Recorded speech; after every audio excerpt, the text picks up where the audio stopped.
Hi, wonderful students and everyone else out there. This is the video edition of On This Day in History. I know we normally do this part in school, but for a few reasons, we're going to do it this way today. And hey, if you're zombieing out during class, at least now it will be on YouTube and you'll be able to check it other time. But don't zombie out. Pay attention. You got one life. You got to live it, not being a zombie. So today we're talking about something that happened during the unit that we're covering now. This is in 1798. So try to think like of what we've learned so far. Make a timeline in your head. Think of the Constitution being signed. Okay, when was it ratified? Okay, when did Washington become president? Right? When did Washington become president? When did this happen? Is it before, after, during? All right, you can figure this out. So at this point, the territory of Mississippi was organized as an incorporated territory of the United States. Now, when we start this unit and the Constitution is ratified, we have, as you know, 13 states. And not all of them even ratified the Constitution right away. We've discussed that. But 13 initial states. So you don't have Mississippi, right? You don't have Alabama. And how do we start adding territories to our country? And how do we start maybe adding states or turning territories into a state or multiple states? There's no one clear path.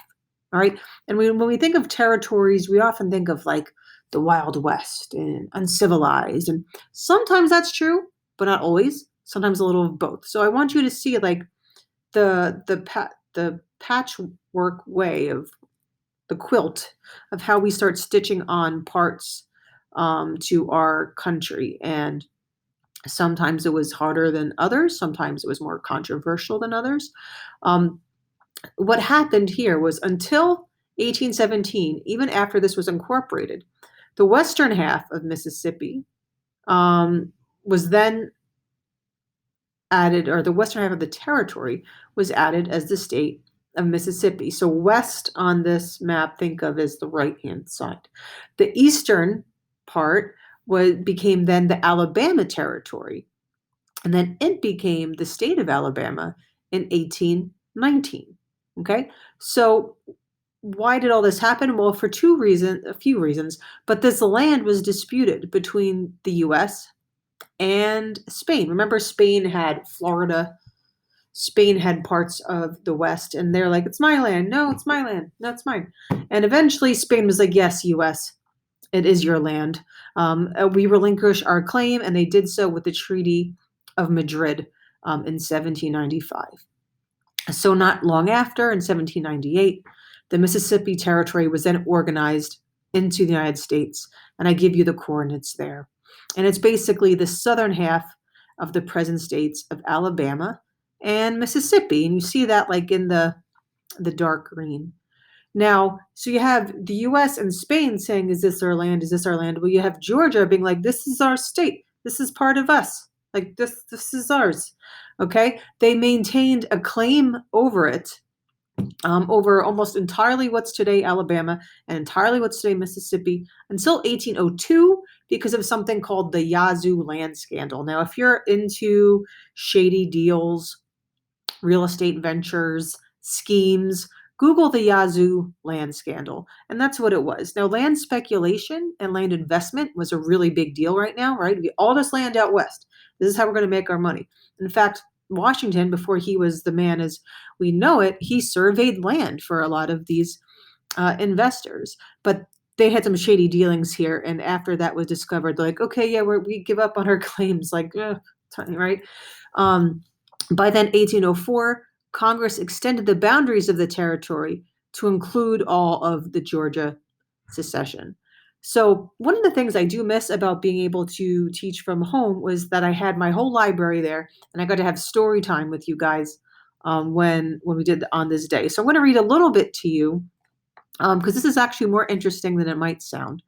And this is about this book is called The Mississippi Territory in the War of 1812. So I like learning about the very early wars of the Republic. I guess I like learning about all wars. But the War of 1812, the Mexican-American War, right? And the War of 1812, look at the dates here, right? It's after 1798, but it's before 1817. So the War of 1812, you have people from the territory fighting for America. They were Americans, even if it was not yet a state. You also have battles from the war happening in the territory. It's not like we can only fight the war within the borders of the states. No, right? So who became sort of well known and eventually president because of the War of 1812? That's Andrew Jackson. He was a general time. So let me read this. It says General Jackson began his aggressive campaign against the British within the confines of that territory. So, like, the big aggressive, bold pushes of the War of 1812 happened in the Mississippi Territory. The soldiery throughout his region, whether formerly Tory or Patriot, had by this time become thoroughly attached to the U.S. government. So the people there, no matter how they felt during the Revolution, who they thought should win, they were like, we're Americans and we're going to fight and we're going to defeat the British here. But like I said, don't think of all of this as just like the Wild West. Um, it said the older population, and it describes all these different towns there. They were surrounded by wealthy slaveholders who represented a social life in the many respects as advanced as any in the Republic. The large slave and landholders were amassing immense fortunes, which attracted the attention of the outside world.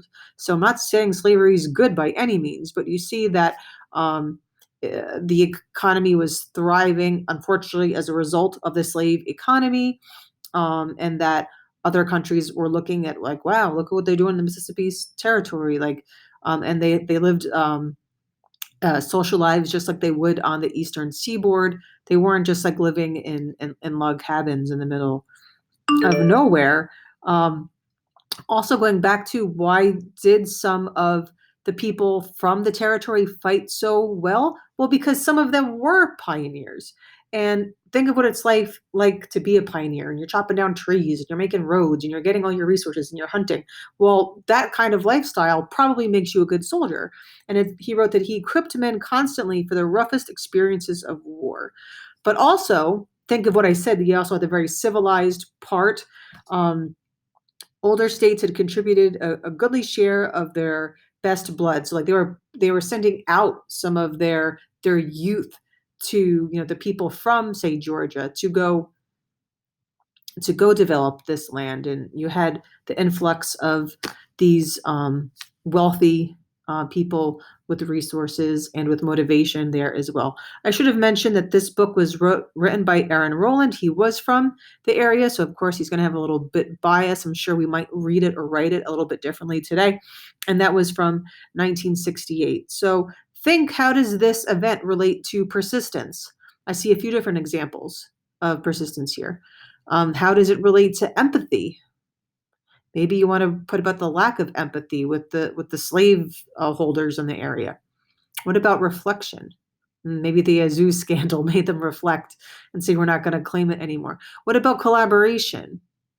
How does this relate to other things we've learned about already? I mean, we learned about our revolution. We learned about territories being added to the United States. We've learned about different wars. We've learned about the French and Indian War, the Revolutionary War. We learned about slavery so far. National Poetry Month. I don't know if there is a poem about the territory of Mississippi. If there is, you find one, you let me know. All right, guys. See you soon.